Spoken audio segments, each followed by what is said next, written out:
Hello, we thought what we'd do today is talk to you a little bit about Moodle 2 and some of the features that are now available within it across the Institute. And we're going to use the Diploma of Nursing Hub as an example. And within this hub we've added some of the new features.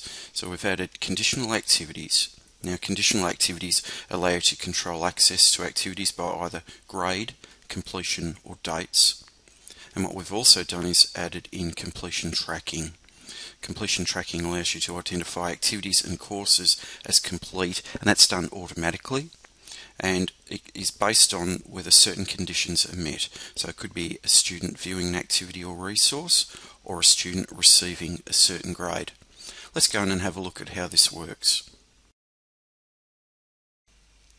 Let's have a look at how conditional activities and completion tracking are playing out in this Diploma of Nursing Hub.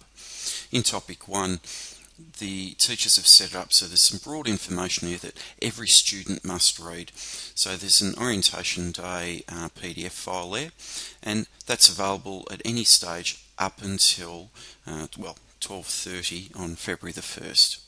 And that's fine, so they can read that at any time. After that date and time, it's not going to be available to them. Next is a Diploma of Nursing Handbook, which is just a standard Moodle book, and that's great. Students can read that at any time, there's no restrictions placed on it. However, below that is a student rights and responsibilities sign-off, which is a Moodle quiz, and that's just a paperless way of ensuring that the students have read and understood their rights and responsibilities within the course. It's just a simple Moodle quiz. And Topic 2 is where it starts to get a little bit more complicated, but a lot of the work is being done, in fact all of the work is being done by Moodle.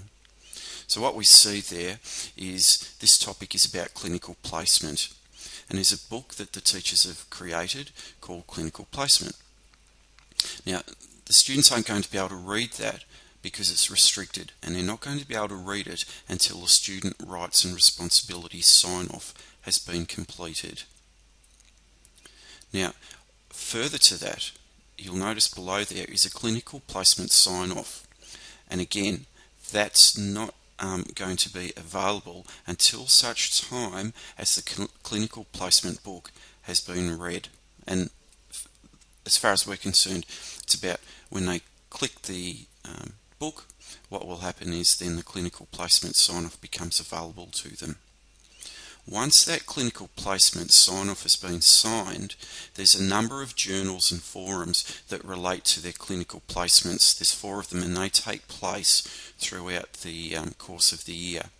Now until such time, essentially, as the clinical placement sign-off has been completed, a student isn't going to be able to access those journals and forums, which I think is a really nice way of keeping track of what's being allowed to be done in the course of the program, and it's being done automatically by Moodle and not by the teachers.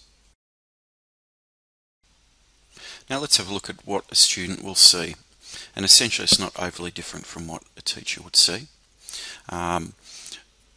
You would see all the topics, all the books, quizzes and things, etc. Things are greyed out where there are conditional activities placed upon them. So let's just go through and have a look at the nursing handbook. So that we'll just click on the link. We open up the nursing handbook. You'll see that we can scroll through it as you would normally expect it to be. Now the important thing to know about this is that we've got student completion tracking on this, so we're going to know when a student has actually clicked on that link. We'll go back to the home page and we'll sign off the rights and responsibilities that we understood what was in the book. So we're going to attempt the quiz. I hope I get it right. And I confirm I've read and understood, etc. So I'll click true there because that's what we want. Click next, and I'm going to submit it all and finish. Yep, thank you very much, Moodle. Through we go, and it was true. And I've added some feedback in there you can do all that. That's always available to you within Moodle. So we've created the or answered the question. Now you'll notice that the clinical placement book is available to us because we have completed the student rights and responsibilities sign-off. Now let's complete the clinical placement sign-off quiz that Moodle's asking us to do. So we'll go through, attempt the quiz. I reckon we need to click true on it. Just make sure that that's correct, so I confirm I've read, etc. Yep. Click next. Again, I've set this up so a student, if they did actually say no for whatever reason, they will get some feedback to say, well, go and talk to your teacher if you're not sure about something. Would that be the next day, or if they're in class or what have you in a computer lab? So that's great. And again, I've added a little bit of additional feedback in there, so that's fine. So we'll just finish that, and we'll go back to D&H. Now, because we got the correct mark, or the student got the correct mark that they said yes was true for the sign-off, you'll notice now that all the journals and all the forums for the clinical placements are now available to the student. So again, Moodle is doing that for you. You don't have to do it, and makes it so much easier. Our next section will just have a quick look at the course completion status.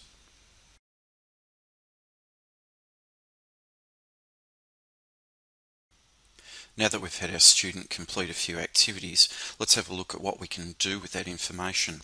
So we've added completion tracking to a number of these activities, and you'll see on the right hand side of the screen the little ticks, and that's telling us that completion tracking has been enabled for those resources or activities.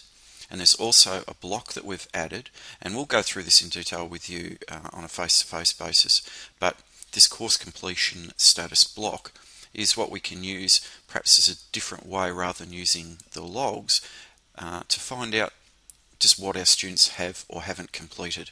So let's first off click the View Course Report block, and Moodle will take us into a report, and it's a really nice report.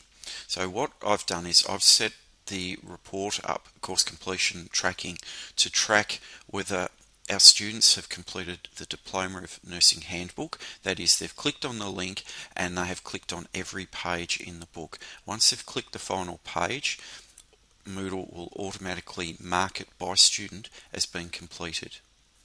I've also set up the Student Rights and Responsibilities quiz, the Clinical Placement Sign-Off, and the Confidentiality Agreement quizzes to be, again, tracked for completion. So what we can do now is we can see that, well, Bill Gates has been a bit recalcitrant. He hasn't done anything yet Jerry Lewis has gone through the course, and he's by definition read, or we hope he's read, every page on the Diploma of Nursing Handbook.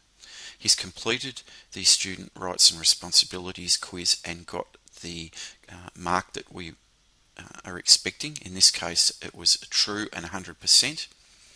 He's also completed the clinical placement sign-off quiz, so that we know as teachers now that he's read the clinical placement handbook, and he's gone through and completed the quiz to say that he understands all his rights and responsibilities and requirements as part of the clinical placement. What he does have to do is now also read the confidentiality agreement and then complete that quiz.